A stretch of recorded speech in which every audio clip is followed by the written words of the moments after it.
Buenos días, amados. ¿Puede tomar asiento, por favor? Esté cómodo.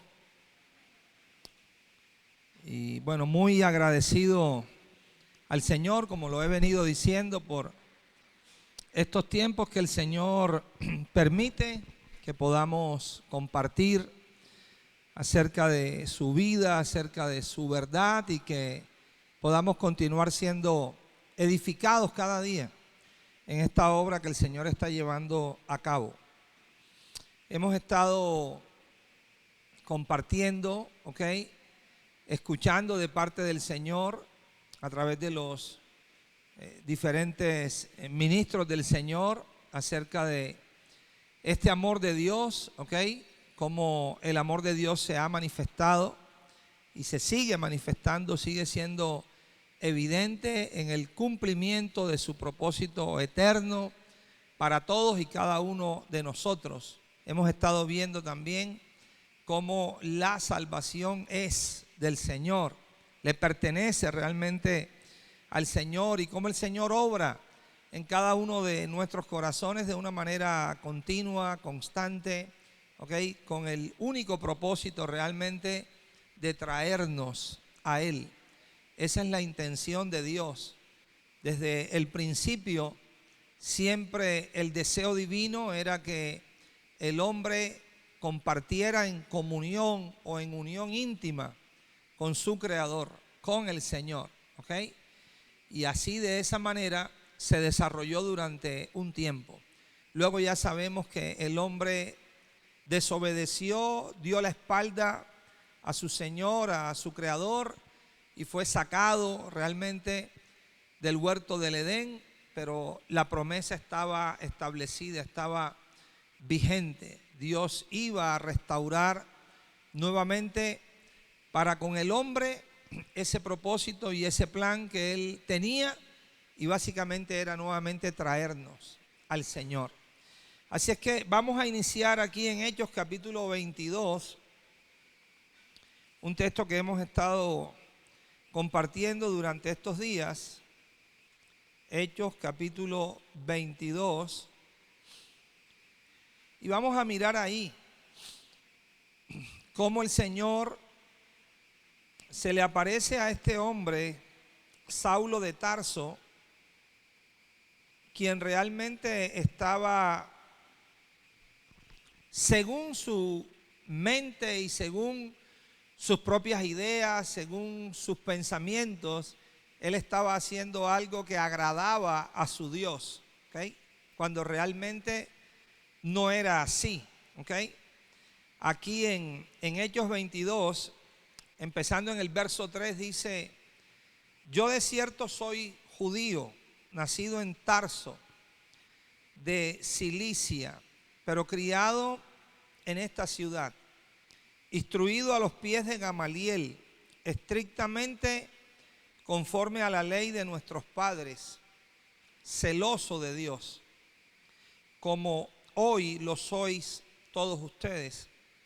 Perseguía yo este camino hasta la muerte, prendiendo y entregando en cárceles a hombres y mujeres. Gracias, pastorales.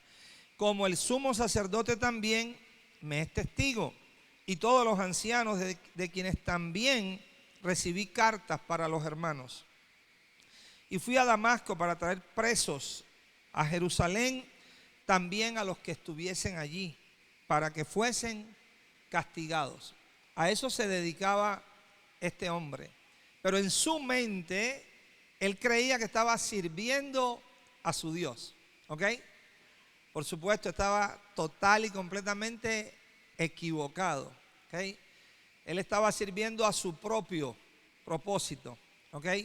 Estaba caminando según sus propios planes. Pero él estaba convencido que estaba realmente agradando y sirviendo a su Dios. Y en el verso 6 dice: pero aconteció que yendo yo, al llegar cerca de Damasco, como a mediodía, de repente me rodeó mucha luz del cielo, y caí al suelo y oí una voz que me decía: Saulo, Saulo, ¿por qué me persigues? Yo entonces respondí: ¿quién eres, Señor? Y me dijo, yo soy Jesús de Nazaret, a quien tú persigues. Y los que estaban conmigo vieron, a la verdad la luz, y se espantaron, pero no entendieron la voz del que hablaba conmigo. Y dije, ¿qué haré, Señor? Y el Señor me dijo, levántate y ve a Damasco, y allí se te dirá todo lo que está ordenado que hagas. Y yo, como no veía a causa de la gloria de la luz, llevado de la mano por los que estaban conmigo, llegué a Damasco.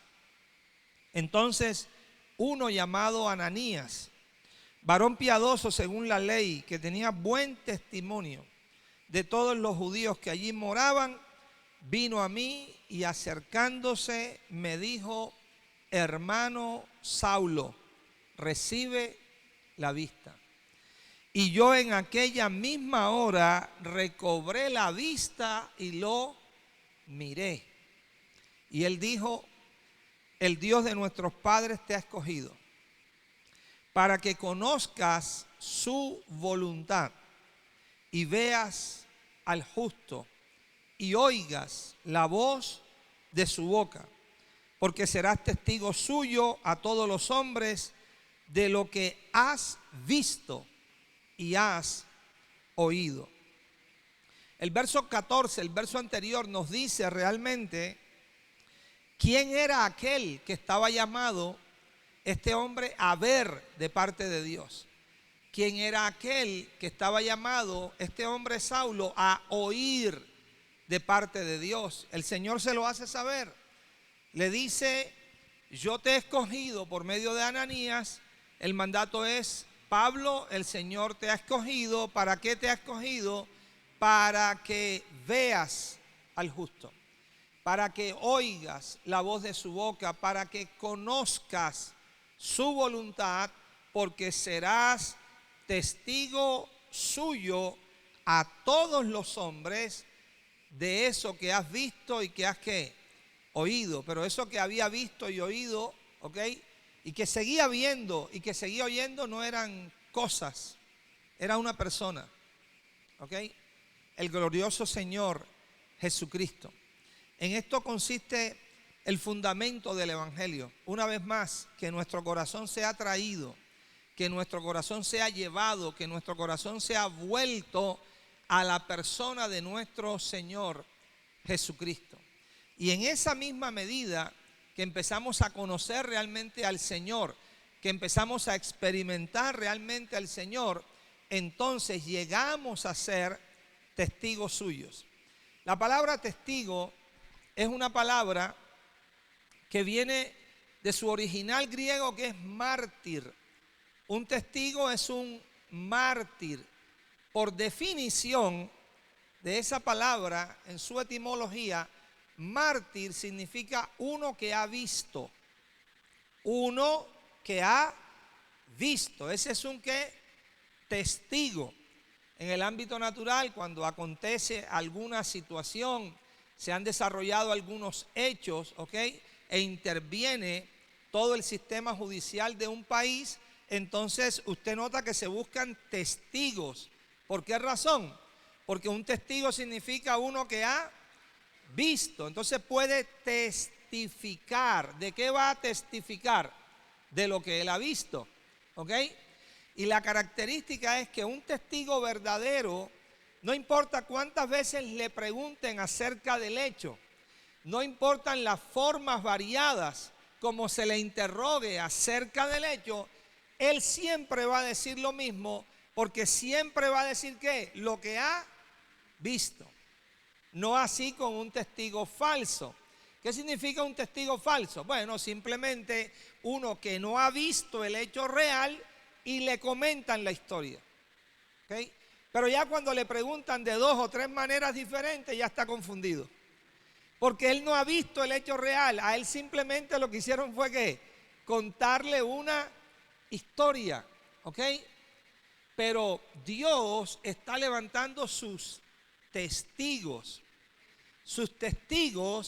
que están creciendo en la experiencia de conocer, en la experiencia de ver, en la experiencia de que su Hijo Cristo está siendo ¿qué? Revelado en sus corazones. Y desde esa misma realidad, entonces estos testigos testifican de esa realidad que están viendo y que están oyendo.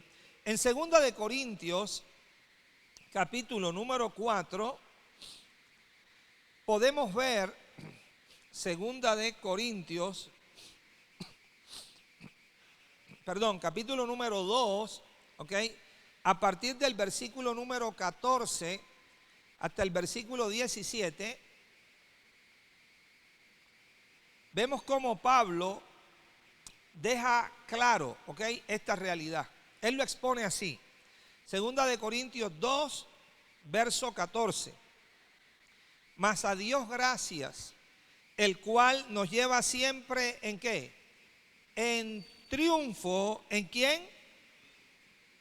En Cristo Jesús, y por medio de nosotros manifiesta en todo lugar el olor de su conocimiento. Porque para Dios somos grato olor de Cristo en los que se salvan y en los que se pierden. A estos, en los que se pierden, ciertamente olor de muerte para muerte, y a aquellos olor de vida para vida. Y para estas cosas, pregunta, ¿quién es suficiente?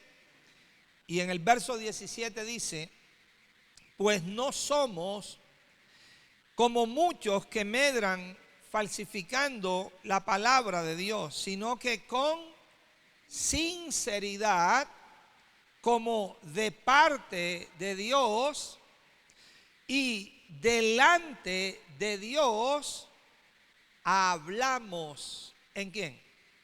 En Cristo. ¿Qué hace un testigo de Cristo? Habla en Cristo.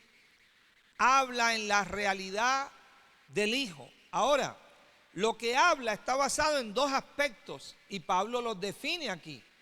El primero, habla en Cristo como de parte de Dios, y el segundo, habla en Cristo como delante de Dios.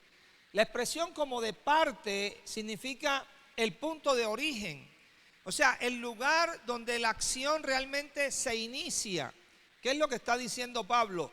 Lo que estamos hablando en Cristo lo hablamos como de parte de Dios. Está diciendo, lo que nosotros hablamos no es nuestro.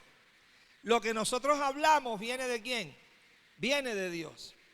Dios está ministrando su palabra a través de nosotros. Eso es lo que Pablo está diciendo. La fuente del mensaje no es humana. La fuente del mensaje no es el hombre. La fuente del mensaje es ¿quién? Es Dios. Eso es lo que significa hablar como de parte de Dios. Pero también dice, hablamos ya no solo como de parte de Dios, sino delante de Dios. Y la palabra delante, si usted la busca allí, implica rostro, cara, faz, presencia. Lo que está diciendo es de lo que de Cristo se nos está siendo revelado, ¿ok? De lo que de Cristo estamos aprendiendo, de su vida, de su verdad, de lo que Él es. De eso es que podemos ¿qué? Compartir a otros, ¿ok? Pablo le afirma esta verdad a los hermanos que están en Tesalónica, ¿ok? Y se las describe de esta manera. Vamos a buscar ahí la carta a los tesalonicenses. La primera carta, capítulo número 2, versículo número 13, dice de esta manera: por lo cual también nosotros sin cesar damos gracias a Dios, de que cuando recibisteis, ¿qué? La palabra de Dios que oísteis, ¿de quién? De nosotros, ¿ok? Pablo está identificando que es un instrumento o que son instrumentos de Dios, ¿ok? Pero le está diciendo a los hermanos de Tesalónica, ustedes, ok, cuando recibieron la palabra de Dios que oyeron de nosotros, la recibieron no como palabra de hombres, sino según es en verdad la palabra de Dios, la cual que actúa, la cual que actúa en vosotros los creyentes. Entonces, cuando los testigos de Dios anuncian la palabra del Señor, ¿okay?, la palabra viva del Señor, esa palabra, cuando encuentra lugar y espacio en el corazón de los creyentes, la palabra obra o actúa eficazmente. La palabra obra, la palabra produce aquello para lo cual ha sido ¿qué? Enviada. ¿Ok? Y así, esta palabra empieza a ser la obra de Dios en los corazones. Mis amados, no es cualquier palabra, no es la palabra de ningún hombre, ¿ok? Es la palabra de Dios. Es la palabra que viene ¿qué? De Dios. Esta es la palabra por la cual usted y yo hemos renacido. En la primera carta del apóstol Pedro, busquémosla allí, por favor.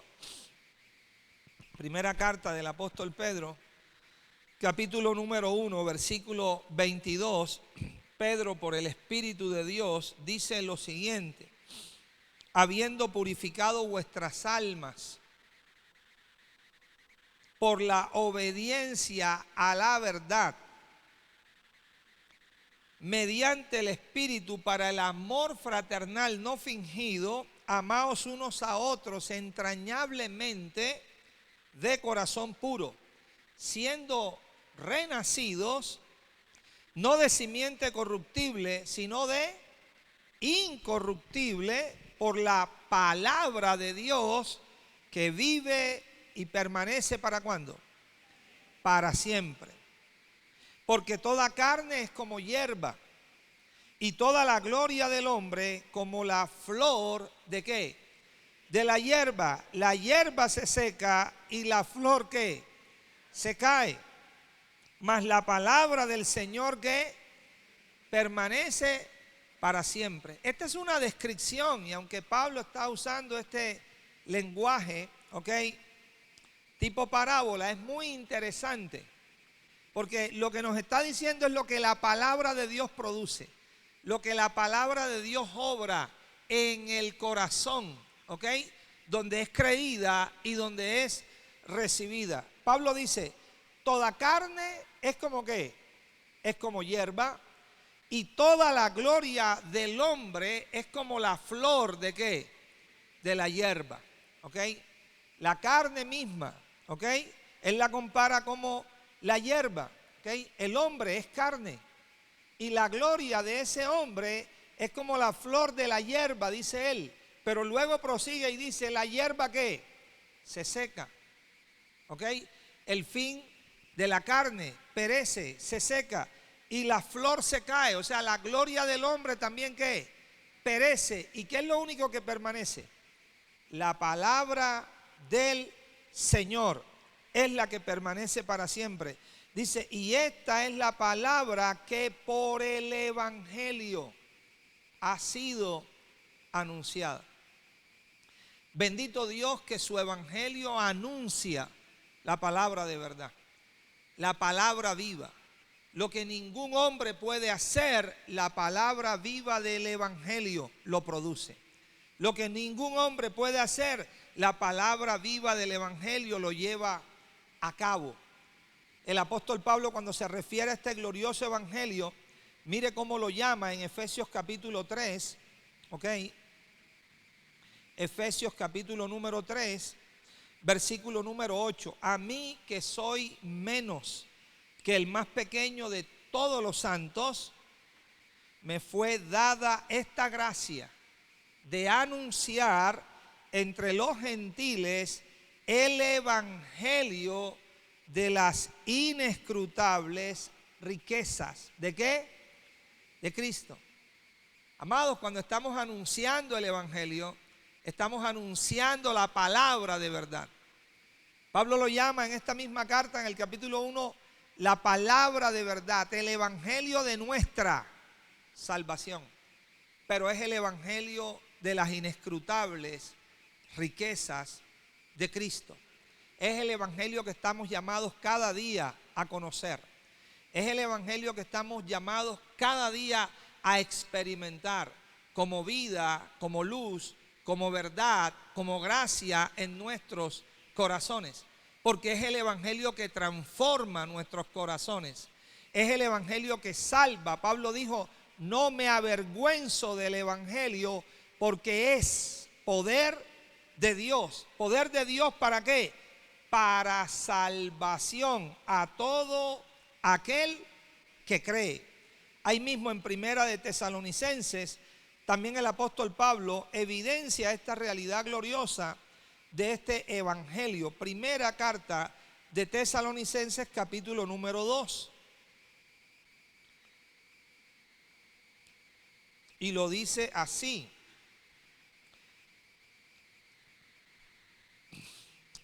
A partir del verso 1 del capítulo 2.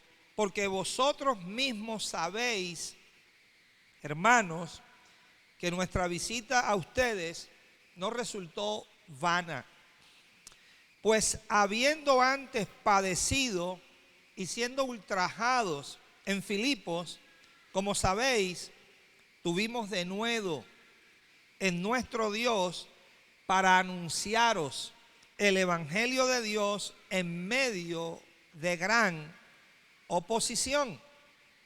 Porque nuestra exhortación no procedió de error, ni de impureza, ni fue por engaño, sino que según fuimos aprobados por Dios para que se nos confiase el evangelio, así hablamos, no como para agradar a los hombres, sino a Dios que prueba nuestros ¿qué? Corazones. El evangelio, cuando es comunicado, agrada a Dios. No es para agradar a los hombres, es para agradar ¿a quién? A Dios, porque es el evangelio de nuestro Señor Jesucristo. Es el evangelio que Dios usa para traer y dirigir los corazones de los hombres a la persona de ¿quién? De su Hijo, en quien el Padre únicamente tiene complacencia. Recuerda cuando salió el Señor de aquel bautismo que Juan el Bautista llevó a cabo en el Jordán, dice que hubo una voz de el cielo que decía, este es mi Hijo amado en quien tengo ¿qué? Complacencia. Y cuando llevó a sus 3 discípulos y estuvo con ellos en el monte de la transfiguración, ¿ok?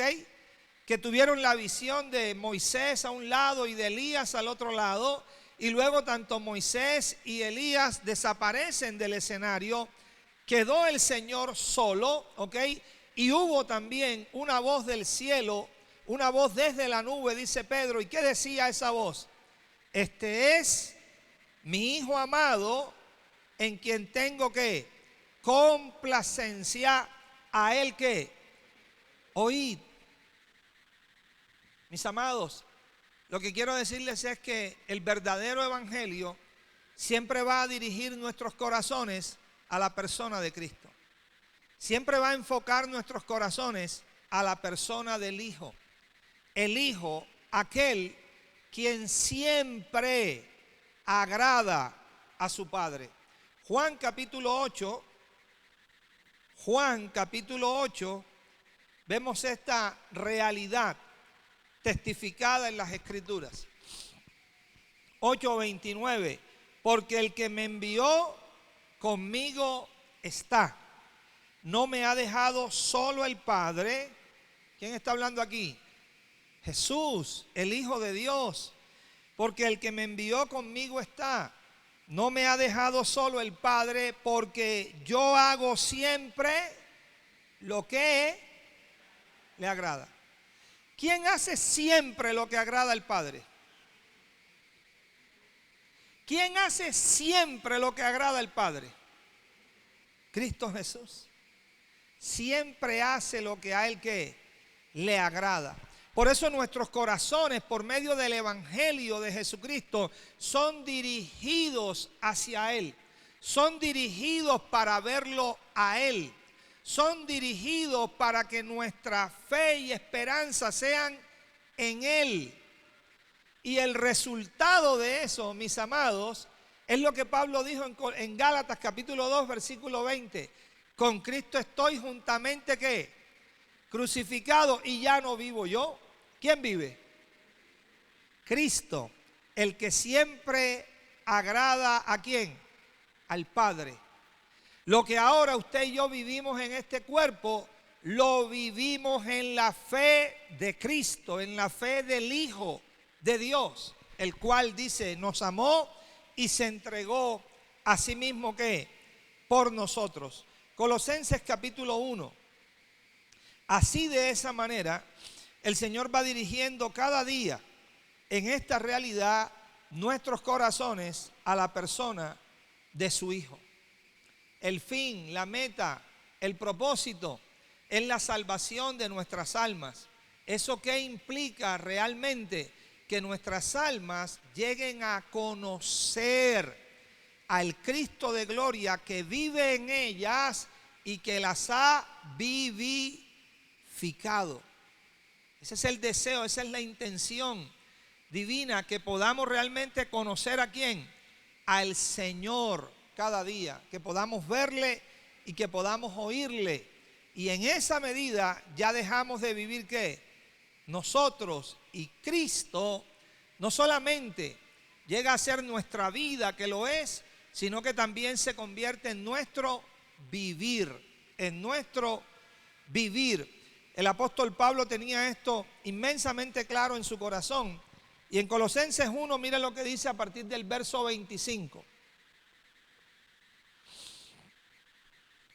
De la cual, hablando de la iglesia, fui hecho ministro, según la administración de Dios, que me fue dada para con ustedes, para que anuncie cumplidamente la ¿qué? La palabra de Dios, el misterio que había estado oculto desde los siglos y edades. ¿Qué dice Pablo? Que era el misterio que había estado oculto desde los siglos y edades. Una vez más, el verso 25 finaliza con la expresión, para que anuncie cumplidamente ¿qué? La palabra de Dios, el misterio que había estado oculto desde los siglos y edades. Esa palabra de Dios es Cristo mismo, el verbo de Dios, el misterio que había estado ¿qué? Oculto desde los siglos y edades, pero que ahora ha sido manifestado ¿a quién? A sus santos, a quienes Dios quiso dar a conocer. Observen las riquezas de la gloria de este misterio entre los gentiles, que es Cristo en vosotros, ¿la qué? La esperanza de gloria. Cristo en nosotros, la esperanza de gloria. ¿A quién anunciamos? ¿Cuál era su mensaje? Cristo, la esperanza de gloria viviendo en nosotros. ¿A quién anunciamos? Amonestando a todo hombre y enseñando a todo hombre en toda sabiduría, a fin de presentar perfecto en Cristo Jesús ¿a quién? A todo hombre, para lo cual también trabajo luchando según la potencia de Él, la cual actúa poderosamente en mí. Por eso, mis amados, la esencia, la razón de ser, la sustancia de este evangelio es que tiene que ser revelado en nuestros corazones. En Gálatas capítulo 1, versículo número 15, Pablo lo dice claramente. Pero cuando agradó a Dios, que me apartó desde el vientre de mi madre y me llamó por su gracia, revelar a su Hijo en mí para que yo le predicase entre los gentiles, no consulté enseguida con carne y sangre. Pero para que Pablo, su corazón, su mente, su entendimiento fuesen despertados a esta realidad de este glorioso evangelio, Cristo debía y tenía que ser revelado en su propio ser. Debía y tenía que ser revelado en su propio corazón. Toda la realidad de Dios, mis amados, se encuentra en Cristo. Aparte y fuera de Cristo, nosotros no tenemos absolutamente nada. El apóstol Pablo declaró y dijo: vosotros estáis completos, ¿en quién? En Él. En Él, el que es la cabeza de todo principado y potestad. Estamos completos en Él porque toda la realidad de Dios se encuentra en su Hijo. Al Padre le plació que en Cristo habitara corporalmente toda la plenitud de la deidad. Podemos decir entonces que la realidad de Dios en Cristo es eterna. La realidad de Dios en Cristo es inmutable. La realidad de Dios en Cristo es inalterable, es incambiable. El hombre no puede alterar esta realidad por mucho que intente hacerlo. Aún, por mucho que la ignore o la desconozca, esta realidad en Cristo sigue siendo ¿qué? Eterna. Ahora, el creyente no debe ignorar esta realidad. Todo lo contrario, el creyente debe vivir según esa realidad. El creyente debe vivir según esa verdad, la cual es Cristo. Y esa es la razón por la cual, separados de Él, nada podemos hacer. ¿Cuántos creen que Cristo es la gloria de Dios? Él es la gloria de Dios. Hebreos 1:3 lo testifica. Él es la imagen del Dios invisible, ¿ok? Él es el brillo de la gloria de Dios. El escritor dice, es la imagen misma de su sustancia, el reflejo, el resplandor, el brillo de la gloria del Padre. Es Cristo Jesús. En Él habita corporalmente toda la plenitud ¿de qué? De la deidad. Por eso cuando Juan habla de Él dice, y vimos su gloria. Gloria como del unigénito del Padre, lleno ¿de qué? De gracia y ¿de qué? Y de verdad. Por eso Pablo testifica y dice, señores, Cristo en ustedes es la esperanza ¿de qué? De gloria. El asunto es este, mis amados hermanos. Esa gloria, la cual es Cristo, usted y yo debemos conocerla. Debe ser revelada cada día en nuestros corazones para que seamos enseñados por ella, guiados por ella, vivir por ella cada día, pero necesitamos que sea revelada en nuestros corazones. Y el Señor es muy claro con respecto a este aspecto de su voluntad. Quiero que miremos un lenguaje profético primeramente y luego venir a la sustancia real que Pablo lo define claramente. Vayamos por un instante a Isaías capítulo 6 y prestemos atención a esta declaración. Isaías capítulo número 6. ¿Ya tenemos claro quién es la gloria del Padre? Cristo, el Hijo.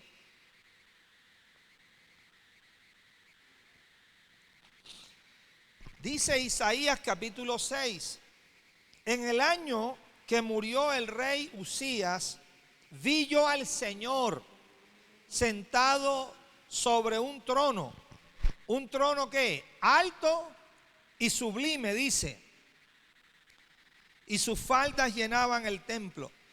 Por encima de él había serafines, cada uno tenía 6 alas, con 2 cubrían sus rostros, con 2 cubrían sus pies y con 2 volaban. Y el uno al otro daban voces diciendo, Ok, ¿quiénes están hablando aquí? Los serafines que estaban alrededor del trono del Señor. Un trono alto y ¿qué? Y sublime. Y ahí el Señor dice, estaba sentado. La declaración de los serafines era esta: Santo, santo, santo, Jehová de los ejércitos. Toda la tierra está llena ¿de qué? De su gloria. Una vez más, el Señor está sentado en su trono. Su trono es trono alto y sublime. Sus faldas llenan ¿qué? Toda la tierra. Observe la expresión, llenan toda la tierra. Uno de los profetas, siendo instrumento de Dios, declaró y dijo: Él es Jehová, quien llena los cielos y quien llena la tierra. Llena los cielos y llena ¿qué? La tierra. Nuestro Dios lo llena absolutamente todo. Ahora, habían unos serafines allí por encima de él que tenían 6 alas y los describen.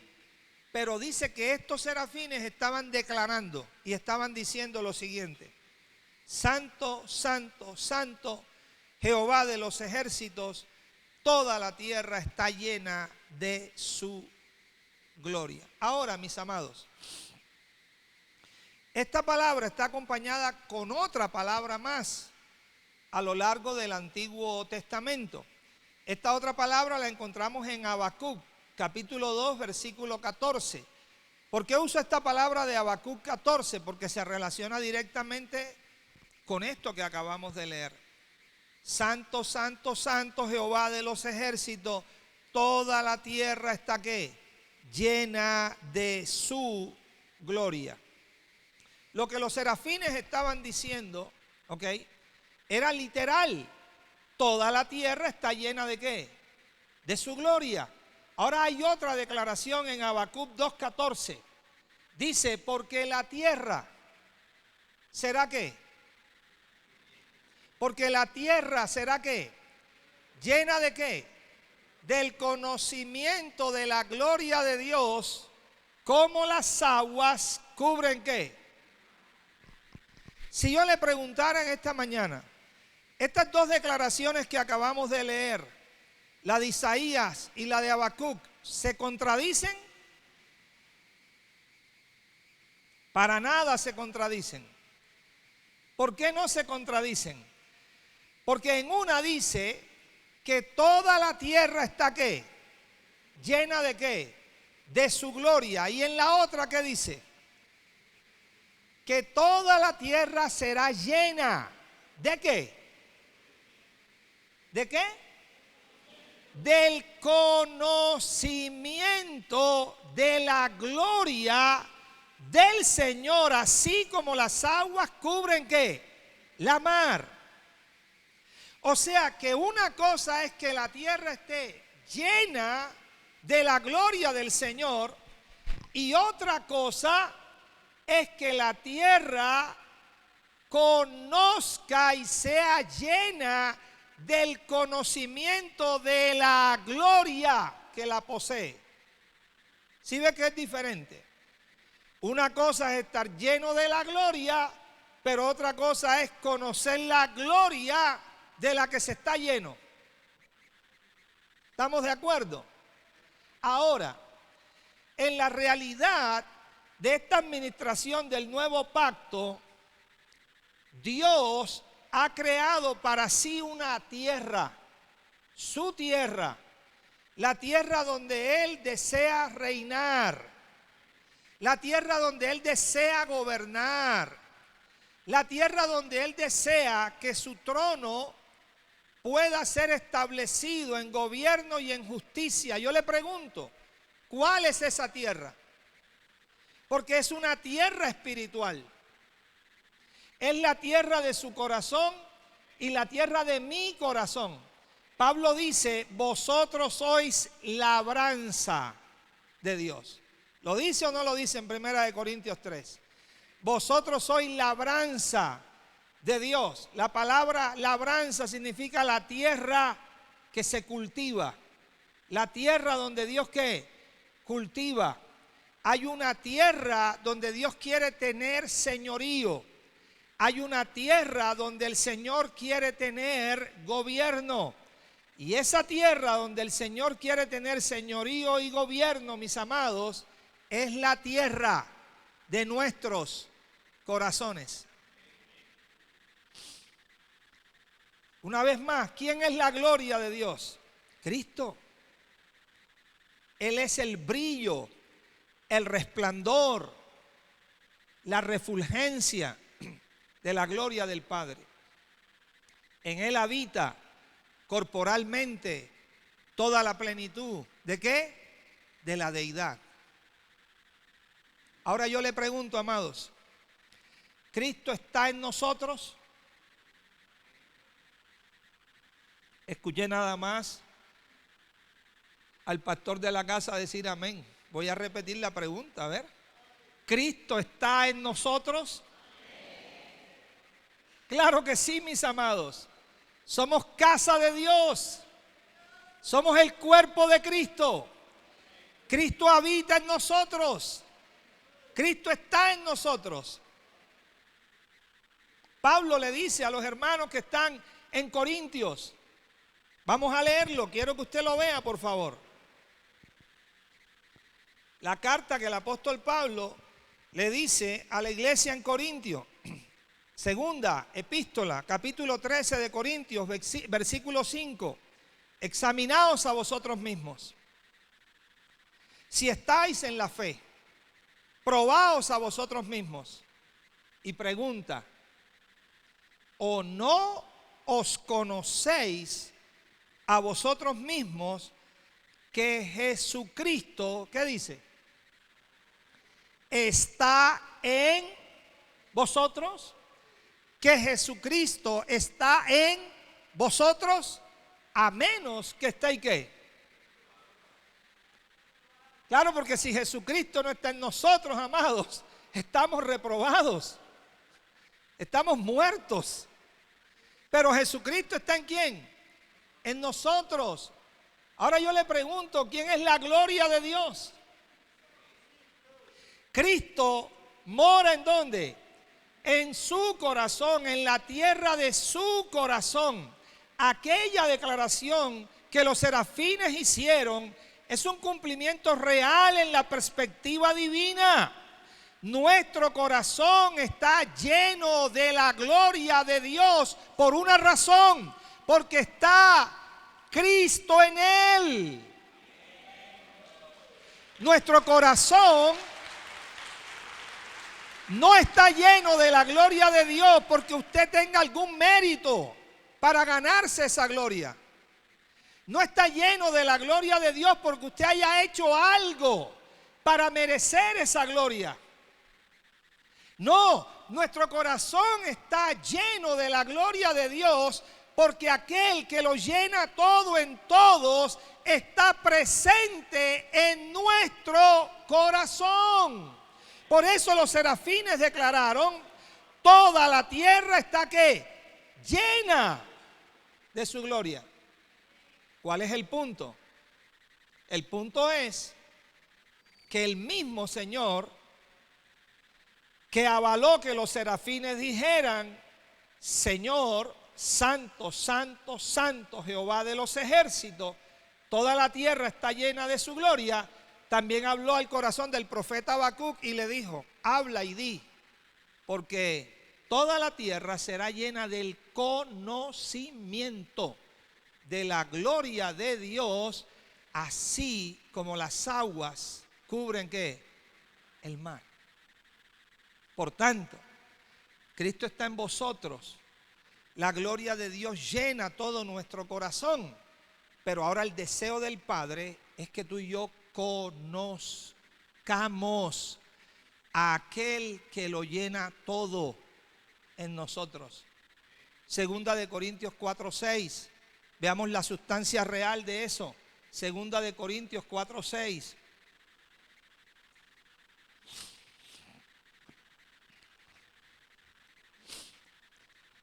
Segunda de Corintios 4:6, mire lo que dice, amados.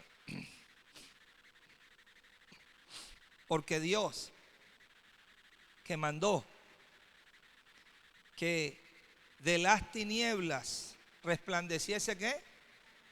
La luz, es el que resplandeció. Por favor, ¿en dónde resplandeció? ¿Quién es el que resplandeció en nosotros? Cristo mismo, la gloria de Dios, el que lo llena todo en todos, resplandeció en nuestros corazones. La pregunta es, ¿para qué resplandeció en nuestros corazones? ¿Para qué? Ahí lo dice. Para iluminación. ¿Para qué? Iluminación. En el término espiritual, para un entendimiento espiritual, para iluminarnos. Cuando algo se ilumina, podemos ver al que está presente. Cuando algo se ilumina, entonces podemos ver al que está presente. Él apareció en nuestros corazones, resplandece como luz de vida en nuestros corazones. ¿Para qué? Para iluminación. ¿Iluminación de qué? ¿De qué?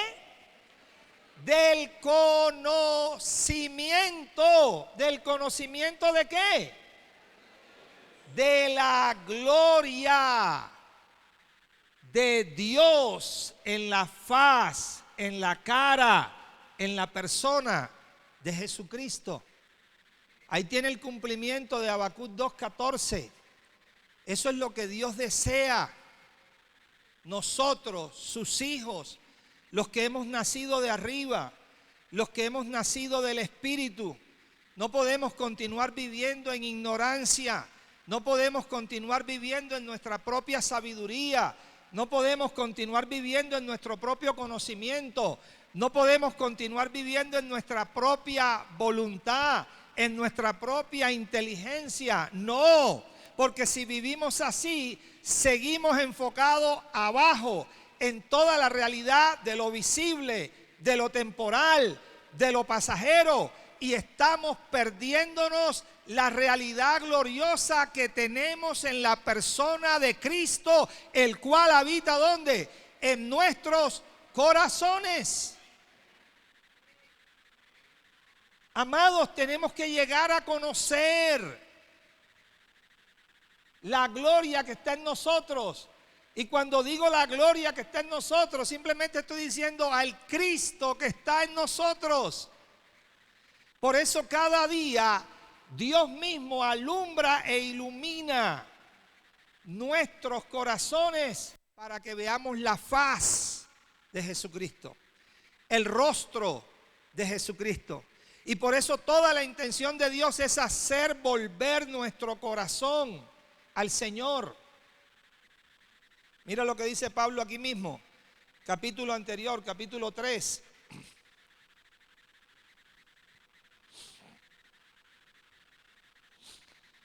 Pablo dice a partir del verso 14, pero el entendimiento de ellos se embotó, porque hasta el día de hoy cuando leen el antiguo pacto, les queda el mismo velo no descubierto, el cual por Cristo es quitado. Dicen los Nuevos Testamentos griegos interlineales que la expresión literal no es por Cristo, sino en Cristo, el cual en Cristo es quitado. En la realidad del Hijo es quitado. Y aún hasta el día de hoy, cuando se lee a Moisés, el velo está puesto sobre el corazón de ¿qué?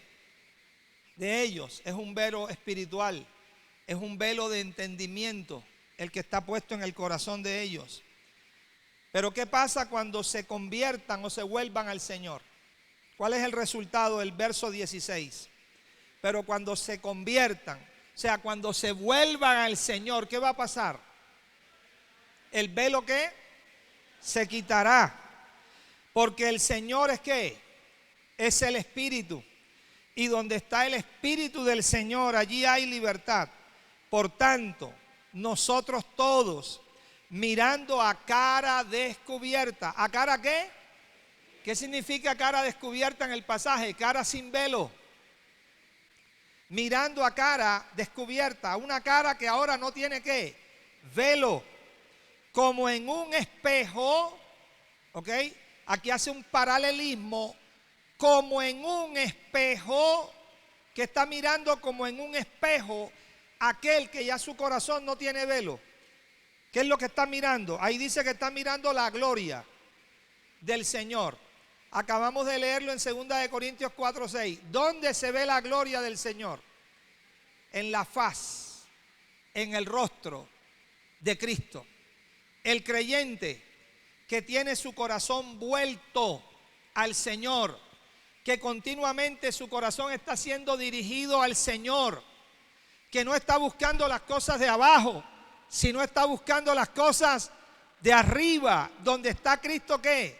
Sentado, que no está poniendo su mirada en las cosas temporales, pasajeras o terrenales, sino que está poniendo su mirada en las cosas eternas, que no está poniendo su mirada en sí mismo, ni en su propia voluntad, sino en Cristo Jesús. El velo es ¿qué? Quitado, y cuando el velo es quitado, mira a cara del corazón descubierta. ¿Y a quién ve? Al que está presente. Y cuando mira al que está presente, al Cristo de gloria, dice Pablo, somos transformados. Él no dice, tal vez seremos transformados. No, Pablo dice, todo el que está mirando la gloria de Dios, el rostro de Cristo, es transformado. Todo el que mira el rostro de Cristo es transformado. Pablo no dice, el que mira el rostro de Cristo, tal vez exista la posibilidad que sea transformado. No, todo el que mira el rostro de Cristo es transformado. Es una realidad. El que mira el rostro de Cristo es ¿qué? Transformado. ¿Y qué implica eso de es transformado? Ahora Cristo viene a ser su vivir. El que es su vida, el que lo ha vivificado, ahora viene a ser su vivir. Este hombre ya no vive para sí mismo. Ahora vive para aquel que murió y resucitó por él. Este hombre ahora no está buscando lo suyo propio, ahora está buscando lo que es de Cristo. Este hombre ahora no está buscando para agradar a los hombres, sino que él entiende que solo en Cristo está el agrado de Dios. Este hombre ya no vive para sí. Ya no vivo yo, sino Cristo vive en mí. Somos transformados. La vida del yo se pierde. La vida del yo es crucificada por la obra de la realidad de ver al Señor cara a cara. Somos transformados. Ahí lo dice, de gloria en gloria. En la misma imagen como por el Espíritu. ¿De qué? Del Señor. Ahora no solo nuestra alma está llena de la gloria del Señor, es decir, está Cristo presente en ella, sino que ahora estamos conociendo a aquel que está presente. Y no dijo él, y conoceréis la verdad, y la verdad os hará libres. ¿Libres de qué? ¿De qué necesita ser un hombre libre? De sí mismo, de su propio yo, de su propia voluntad, de sus propios deseos, de sus propias motivaciones, de una vida suya que ha sido muerte, oscuridad y tinieblas. Y en la realidad de Cristo, en la realidad del ver a Cristo, empieza a ser transformados a su propia imagen, la imagen del Espíritu. Y luego el apóstol Pablo testifica esto. Versículo siguiente, capítulo 4, verso 1. Por lo cual, teniendo nosotros este ministerio. ¿Cuál ministerio? El ministerio del Espíritu. El ministerio donde somos transformados a cara descubierta, mirando al Señor. Según la misericordia que hemos recibido, no desmayamos. Antes bien, miren lo que empieza a pasar, por favor. Se está mirando a Cristo cara a cara. Se está siendo transformado. Él nos está transformando a su propia ¿qué? Imagen. Y mira lo que está pasando como consecuencia, como fruto de esta vivencia. Versículo 2. Antes bien que renunciamos. La palabra implica abnegación. Dejar de vivir para uno mismo. Mis amados, yo les pregunto sinceramente, ¿qué hombre en su propia mente, sabiduría, conocimiento y entendimiento deja de vivir para sí mismo? Ninguno lo hace. Porque el hombre en sí mismo es egoísta. Pero ahora Pablo está diciendo que cuando el corazón está siendo transformado a cara descubierta en la presencia del Señor, cuando estamos conociendo al Cristo que está presente en nosotros, dice, antes bien, renunciamos a lo oculto y vergonzoso. ¿Qué más dice? No andando en astucia, ni adulterando ¿qué? La palabra de Dios, sino por la manifestación de la verdad. La palabra es fanerosis, exhibición, expresión. Lo que él está diciendo es, ahora, cuando Cristo está transformando nuestros corazones, llegamos a ser verdaderos testigos suyos a todos los hombres. Nos convertimos en una manifestación, una expresión visible, evidente, exhibición evidente ¿de qué? De la verdad. ¿Quién es la verdad? Cristo mismo, testigos vivos de Cristo mismo. Y dice que somos eso, una manifestación de Cristo, ojo, recomendándonos. La palabra implica mostrar o presentándonos y evidenciándonos, mire lo que dice, a toda conciencia humana delante de Dios. Dicho de otra manera, llegamos a ser testigos de Cristo, evidencia real de Cristo delante de todos los hombres. Porque hay una transformación real y verdadera que se está llevando ¿qué? A cabo, porque estamos conociendo al Señor cara a cara. Esa es la realidad que Dios desea, mis amados. Y el Señor quiere, no que un miembro de su cuerpo, quiere que todos los miembros de su cuerpo lleguemos a ser una manifestación, una expresión y una exhibición real y verdadera de Él a todos los hombres. Eso es lo que la obra del Evangelio produce en nosotros. Eso es lo que el conocer íntimamente e internamente al Señor produce. Ese es el deseo y la intención de Dios. Que realmente lleguemos a ser testigos suyos a todos los hombres. Amén, amados. Padre, te damos gracias por tu palabra, por tu verdad. Gracias por la obra de tu Espíritu en nuestros corazones. Guíanos, Señor, cada día. Lleva nuestro corazón cada día. Trae nuestro corazón a ti. Dirige nuestro corazón a ti. Enfoca nuestro corazón a ti.